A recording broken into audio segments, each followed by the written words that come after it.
Hey YouTube, Jeff Bryans here, back with a second look at the Fox Podium. This review is going to assume you've already seen my initial video on the Fox Podium, so if you missed that one, I'd stop this video right here and go check that out first. Okay, those of you who did see my first one and need a refresher on that video, I was a bit torn on the Fox Podium. On one hand, I did appreciate the flex profile, how well it held up under braking, overall adjustability, and of course the aesthetic. On the other hand, I wasn't any faster on it, and I didn't find myself riding any better or even in more control than the 38 Grip 2 that it replaced. To add, I had some fairly noteworthy durability woes, and the price point, along with the additional weight, gave me pause. The last review ended with the fork going back to Fox for a second time. Well, I've received the freshly serviced fork back, and I wish I had better news, but I don't. After about 5 rides, the fork has started to leak a third time, this time from the drive side. As a reminder, the first 2 leaks were from the brake side, so at least this is different. The oil is thinner on the drive side, so it's a touch less dramatic looking, more wet than syrupy, and thankfully it's not ruining brake pads, just yet anyway. But unfortunately, the fork needs to go back to Fox a third time in as many months.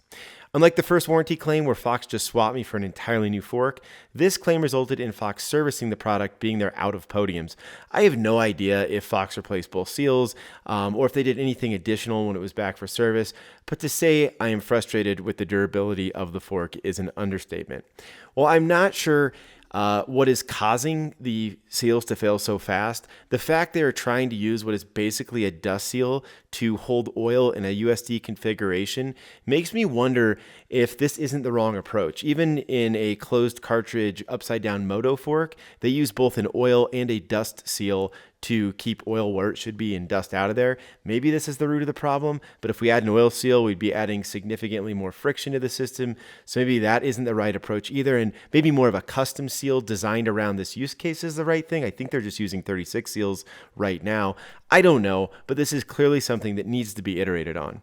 My performance thoughts, if you're wondering, haven't really changed much. Yes, it is a touch better than the 38 tracking the ground. It deflects less. It holds up better under braking, and the CSU is yet to creak. But the advantages of this fork are relatively small considering the downsides, which outside of the durability issues include weight, price, lack of fender that you can buy anyway, and a feel on trail that isn't bad.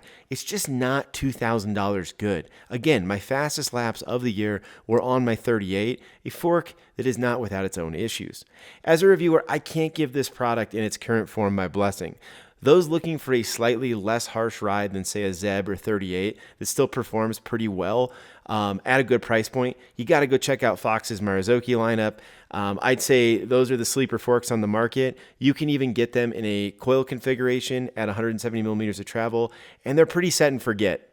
I'll end with a few thoughts on QA and manufacturing, and these are pretty ubiquitous and apply to all major suspension component manufacturers. Guys, I know we're asking a lot out of these products. We're packing a ton of top-level technology into a light product at a relatively low price point, and it's not easy to sell great QA and process engineering as it is to sell some newfangled damper, some new chassis, some new spring, something like that. But QA is the sort of thing that pays dividends in the long run. Warranty erodes margin, and there's brand equity to be gained by building a product that can actually be maintained over the long run by the end user. It holds up. As suspension performance continues to plateau, I'm actually totally cool paying $1,000 to $2,000 for a fork that I know I can keep in top tier shape over the next 5 to 6 years if I take care of it. No creaks. Easy to undertake service that returns the fork to as new feeling for reasonable parts costs. And it's something I can do in my garage without buying hundreds of dollars of proprietary tools. Think about designing something that is less designed to end up in the dump and more designed to be handed down like an heirloom. Yeah, I know that might be a little bit of hyperbole, but what I'm suggesting requires a bit of a reset, a change in culture, and a return to more old school company values. Stop rushing product to market to capture some ghostly first mover advantage. This isn't it anymore. Take your time. Empower those that want to do custom tuning because things aren't changing every 18 months. Hell, you'll even get to amortize your tooling costs over a longer period of time. These are great things for your company, for your consumers, and even for the environment. Okay, I'll get off my soapbox now.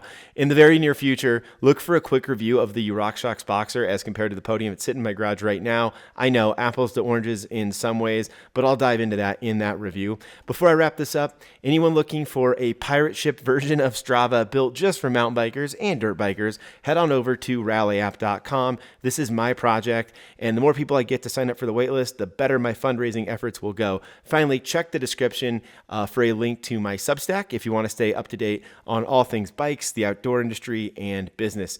Cheers, everybody. Thanks for checking this out, and happy fall.